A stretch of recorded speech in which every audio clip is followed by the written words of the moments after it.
to murders, the aftermath and implications.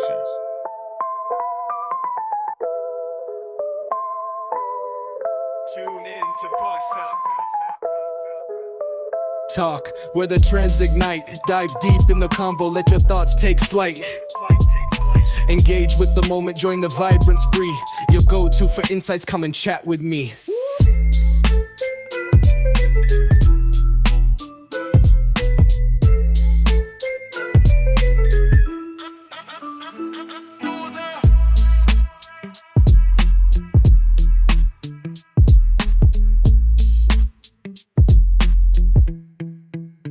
Hey everyone, thank you all for tuning in into today's episode as I march toward the goal of 100 subscribers.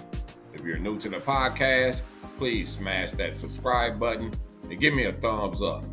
And click that notification bell for alerts on freshly released content. This is Podcast Talk. I'm your host, Mr. LG, and here I share my insights on topics that matter most. You can follow me on X, formerly Twitter, and if you're feeling generous, please donate to the channel. Links will be in the description. Before we dive into our main discussion, let's touch on a few headlines making waves around us. Politics. Zelensky's meeting with Trump and Vance has unraveled into an extraordinary clash. It seems that Zelensky and Trump won't see eye to eye on several key issues. Trump's pro-Putin stance doesn't sit well with Zelensky, especially when it comes to trust in the security surrounding any potential ceasefire. So it looks like the mineral deal won't be happening anytime soon. In entertainment, a shocking development. Beloved actor Gene Hackman is dead, with reports surfacing about him, his wife, and their dog being found deceased just 9 days later. The mystery surrounding this tragedy is deepening, and the investigation is ongoing. I've always been a fan of Gene Hackman. He was a great actor and I'm sure a great man as well. In sports, the NFL Combine is underway. The teams are coming to town to scout potential prospects. Exciting times for football fans. The business world, in the money game, ongoing tariff threats from Washington and potential government job cuts have created a cloud over consumer sentiment, impacting what has otherwise been a healthy economy.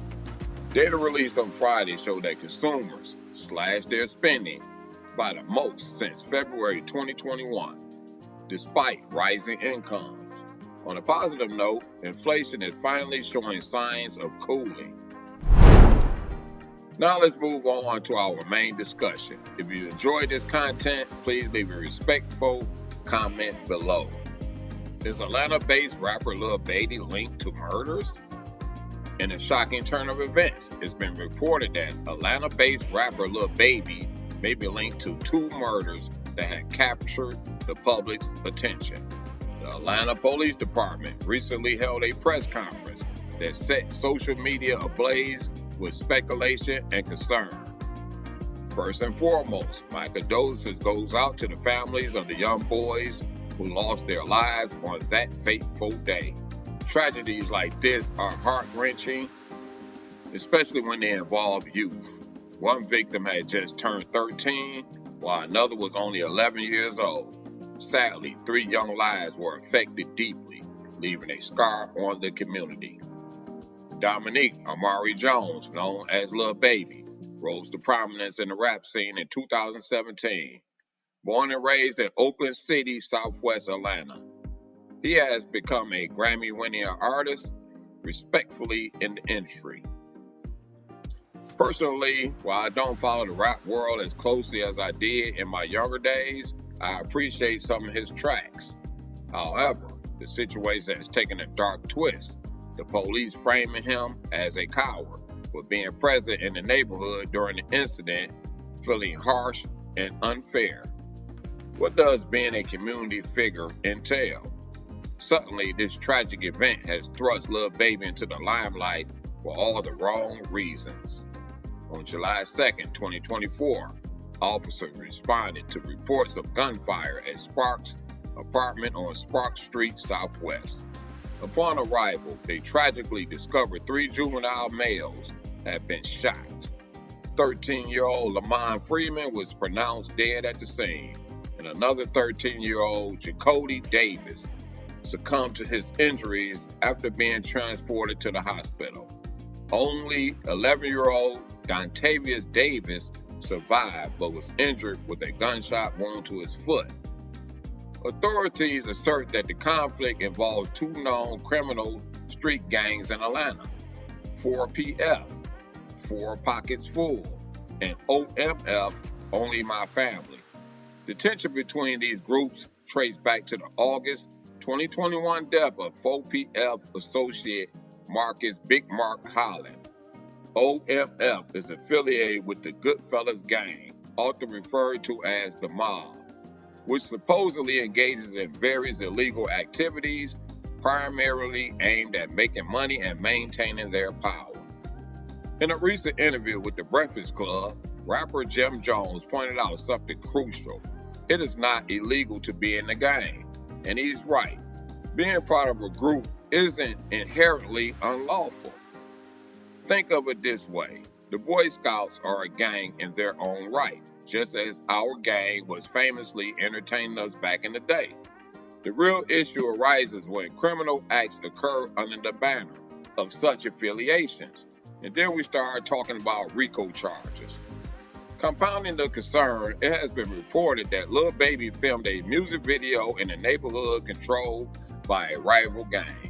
While shooting a video shouldn't immediately imply culpability, he must have been aware of the risks involved, especially considering the context of the ongoing gang feud. 2 innocent kids lost their lives, and we can't overlook that fact. Reports also allege that the hit was ordered from behind bars, and so far, 7 arrests have been made in connection with this case. Another noteworthy point is that these children were out late at night, raising further questions about their safety and supervision. Understanding gang psychology sheds light on chaotic nature of drive-bys. It's essential to recognize that in such heated moments, shooters often don't distinguish between the targets. They're driven by impulse, often influenced by substances that cloud their judgment, an aspect that complicates the narrative considerably. What do you think, listeners? Is Lil Baby unjustly blamed? Or does he have a responsibility to his community, given his stature? I'd love to hear your thoughts. Let's keep the discussion going, but remember to maintain respect for the families affected. Lil Baby's lawyers, Fitling and Goldberg, called the APD's reference to Lil Baby complete and total nonsense, while saying that roping his name into a conversation of a pair of murders is unprofessional, unethical, and shameful. I don't see Lil Baby getting charged for this incident. Thank you for being part of today's episode. Don't forget to subscribe, hit that notification bell, and check the links in the description for more ways to support the channel. Until next time, stay informed and take care.